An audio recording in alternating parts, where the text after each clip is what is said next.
Indian subcontinent, अलग अलग cultures और एम्पायर्स का मेल, जिसने हिस्ट्री में कई पावर स्ट्रगल्स देखे हैं। ऐसा ही एक क्लैश मुगल्स और मराठास के बीच का कॉन्फ्लिक्ट था।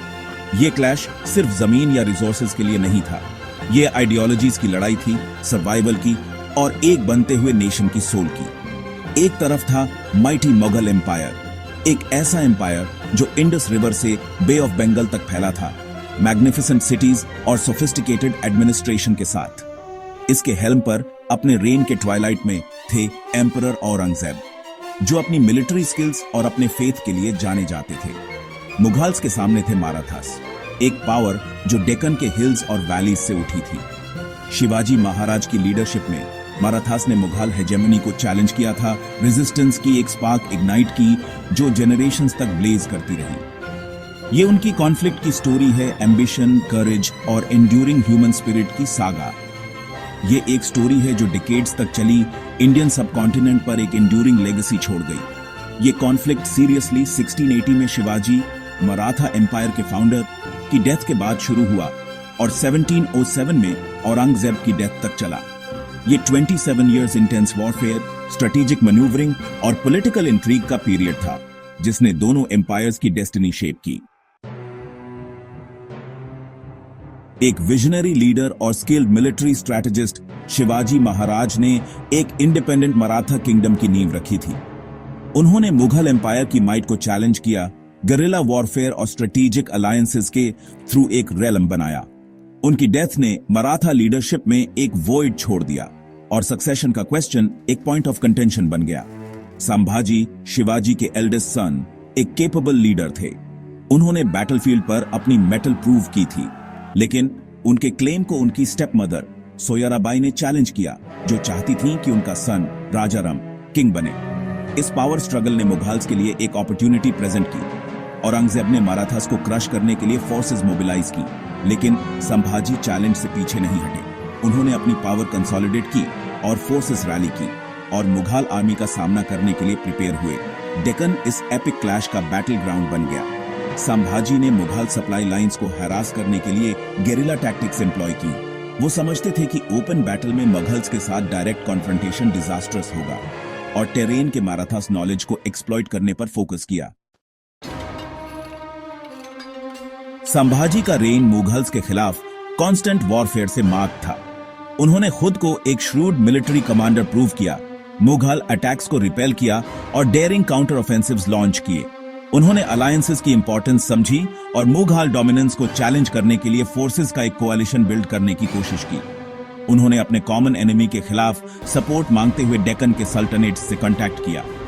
संभाजी के रेन के मोस्ट सिग्निफिकेंट इवेंट्स में से एक औरंगजेब के रिबेलियस सन प्रिंस अकबर के साथ उनका अलायंस था। अपने फादर के रूल से डिसग्रंटल्ड और मुगल थ्रोन खुद क्लेम करने की कोशिश में अकबर ने मराठा स्ट्रगल में एक अपॉर्चुनिटी देखी। 1681 में वो औरंगजेब को ओवरथ्रो करने के लिए अपनी स्ट्रेंथ कंबाइन करने की होप में संभाजी के साथ फोर्सेस ज्वाइन कर ली। इस अलायंस ने हालांकि शॉर्ट लिव्ड मुगल एम्पायर में शॉकवेव्स भेज दी। इस अलायंस से पोस्ट थ्रेट की ग्रेविटी को रियलाइज करते हुए औरंगजेब ने मराठा थ्रेट से डील करने के लिए पर्सनली साउथ में अपनी आर्मीज लीड की। मुगल एम्परर समझते थे कि मराठास के खिलाफ एक डिसाइसिव विक्ट्री मुगल प्रेस्टीज और अथॉरिटी मेंटेन करने के लिए क्रूशल थी। अपनी कंबाइंड एफर्ट्स के बावजूद संभाजी और अकबर औरंगजेब को डिफीट नहीं कर पाए। मुगल आर्मी वास्ट और well equipped slowly upper hand gain कर गई। हार का सामना करते हुए अकबर को पर्शिया भागने पर मजबूर होना पड़ा। संभाजी को अकेले औरंगजेब के व्राथ का सामना करने के लिए छोड़ दिया। अलायंस हालांकि अल्टीमेटली अनसक्सेसफुल, संभाजी की डिप्लोमेटिक स्किल्स और मुगल रूल के लिए उनके द्वारा पोस्ट थ्रेट को डेमोन्स्ट्रेट करता है। 1689 में संभाजी का कैप्चर और एग्जीक्यूशन मराठा स्पिरिट के लिए एक ब्लो था, लेकिन अपनी रेजिलियंस के लिए जाने जाने वाले मराठास ने सबड्यूड होने से इनकार कर दिया। संभाजी के हाफ ब्रदर राजाराम, जो उनके साथ कैप्चर किए गए थे, मुगल कस्टडी से एस्केप करने में मैनेज कर गए। उन्होंने साउथ अपना रास्ता बनाया, इवेंचुअली प्रेजेंट डे तमिलनाडु में जिंजी में एक न्यू कैपिटल एस्टैब्लिश की।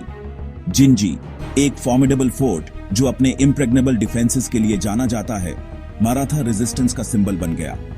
इस सदर्न स्ट्रॉन्गहोल्ड से राजाराम ने अपने कमांडर्स और अपनी एबल क्वीन ताराबाई के सपोर्ट के साथ मुगल्स के खिलाफ फाइट कंटिन्यू की। 1690 में शुरू हुई जिंजी की मुगल सीज एक लॉन्ग और आर्जुअस अफेयर थी। राजाराम की लीडरशिप में माराठास ने एक डिटरमिन्ड डिफेंस पुटअप की, मुगल अटैक्स को रिपेल किया और उनकी सप्लाई लाइंस पर डेयरिंग रेड्स लॉन्च किए। अपने मल्टीपल लेयर्स ऑफ फोर्टिफिकेशंस और नेचुरल डिफेंसेस के साथ फोर्ट मुगल आर्मी के लिए क्रैक करने के लिए एक tough nut to crack prove हुआ। 8 इयर्स तक चली जिंजी की सीज के दोनों साइड्स के लिए सिग्निफिकेंट कॉन्सिक्वेंसेस थे। मुगल्स के लिए इसने उनकी आर्मी के एक लार्ज पोर्शन को एक प्रोट्रैक्टेड कॉन्फ्लिक्ट में टाई डाउन कर दिया, उनके रिसोर्सेज और मैन पावर को ड्रेन कर दिया।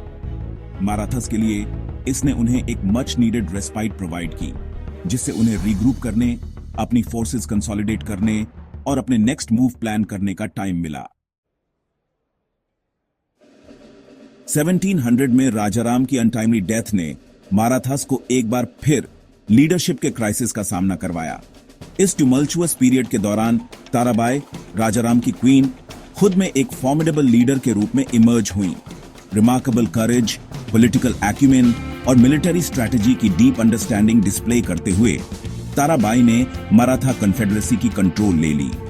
उन्होंने मुगल क्लेम्स ऑफ विक्ट्री को एक्नॉलेज करने से इनकार कर दिया और अपने young son Shivaji the second को राइटफुल छत्रपाती डिक्लेयर किया।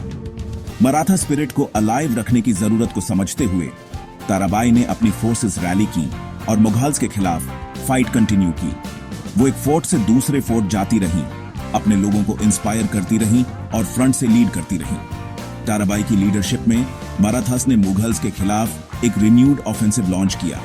उन्होंने मुगल आउटपोस्ट को टारगेट किया, उनकी सप्लाई लाइंस पर रेड की और वास्ट डेक्कन टेरेन को अपने एडवांटेज के लिए एक्सप्लॉइट किया। ताराबाई की leadership Maratha spirit of resistance को ओवरवेलमिंग ऑड्स के फेस में भी अलाइव रखने में इंस्ट्रूमेंटल प्रूव हुई। उनका रेन मुगल मराठा कॉन्फ्लिक्ट में एक टर्निंग पॉइंट मार्क करता है।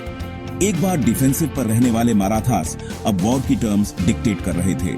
ताराबाई की लीडरशिप ने इंश्योर किया कि मराठा कन्फेडरेसी सबड्यूड होने के बजाय इस पीरियड से पहले से ज्यादा स्ट्रॉन्गर और मोर डिटरमिन्ड होकर इमर्ज हो। एजिंग मुगल एम्परर औरंगजेब ने मराठास को सबड्यू करने पर अपनी रेपुटेशन दांव पर लगा दी थी। उन्होंने एक स्विफ्ट और डिसाइसिव विक्ट्री की होप में डेक्कन कैंपेन में वास्ट रिसोर्सेज और मैन पावर लगा दिए थे। लेकिन संभाजी, राजाराम और ताराबाई की लीडरशिप में मराठास उनके एंटिसिपेटेड से कहीं ज्यादा फॉर्मिडेबल फो प्रूव हुए थे। अपने रगड टेरेन, न्यूमरस फोर्ट्स और मराठास की गेरिला वॉरफेयर की मास्टरी के साथ डेक्कन मुगल एम्बिशंस के लिए ग्रेवयार्ड बन गया था।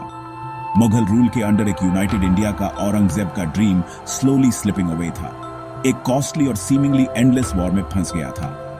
डेक्कन में प्रोलॉन्ग्ड कॉन्फ्लिक्ट का मुगल एम्पायर पर हैवी टोल पड़ा। इंपीरियल ट्रेजरी पर constant drain, coupled with experienced soldiers और कमांडर्स के लॉस ने वास्ट टेरिटोरीज पर मुगल ग्रिप को वीकन कर दिया। एक बार पावर और प्रॉस्पेरिटी का सिंबल मुगल एम्पायर अब स्ट्रेन के साइंस शो कर रहा था। अपने ऑब्जेक्टिव्स अचीव करने के बजाय औरंगजेब के डेक्कन कैंपेन ने एम्पायर के विद इन डिस्कंटेंट और रिबेलियन के सीड्स बो दिए थे। एक बार अपनी मिलिट्री प्रोवेस के लिए रिवर्ड मुगल एम्परर अब अपने वास्ट एम्पायर की रियलिटीज से आउट ऑफ टच माने जाते थे। मराठास शुरू से ही समझते थे कि शेयर मिलिट्री माइट के मामले में वो मुगल से मैच नहीं कर सकते। अपनी वास्ट नंबर्स, सुपीरियर आर्टिलरी और लॉजिस्टिकल कैपेबिलिटीज के साथ मुगल आर्मी एक फॉर्मिडेबल फोर्स थी। इसलिए मराठास ने एक ऐसी स्ट्रेटजी अडॉप्ट की जो उनकी स्ट्रेंथ्स पर प्ले करती थी, गेरिला वॉरफेयर और फोर्टिफिकेशंस का स्ट्रेटेजिक यूज। अपने हिल्स, फॉरेस्ट और रिवर वैलीज के साथ डेक्कन टेरेन गेरिला वॉरफेयर के लिए परफेक्ट सेटिंग प्रोवाइड करता था। टेरेन से इंटीमेटली फेमिलियर मराठास ने इसे अपने एडवांटेज के लिए यूज किया।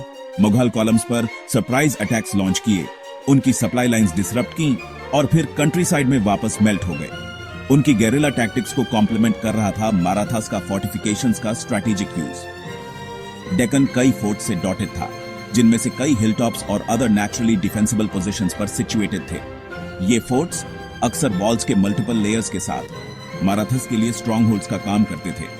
उन्हें रिफ्यूज, सप्लाईज के लिए स्टोरेज और स्ट्रेटेजिक वैंटेज पॉइंट्स प्रोवाइड करते थे, जहां से अटैक्स लॉन्च किए जा सकते थे।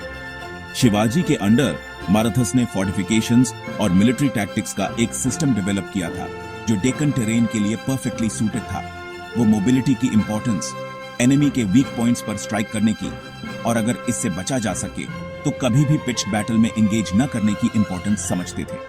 कांस्टेंट हरासमेंट और स्ट्रेटेजिक डिफेंस के थ्रू एनिमी को वेयर डाउन करने की ये स्ट्रैटेजी ऑफ एट्रिशन मुगल्स के खिलाफ हाईली इफेक्टिव प्रूव हुई।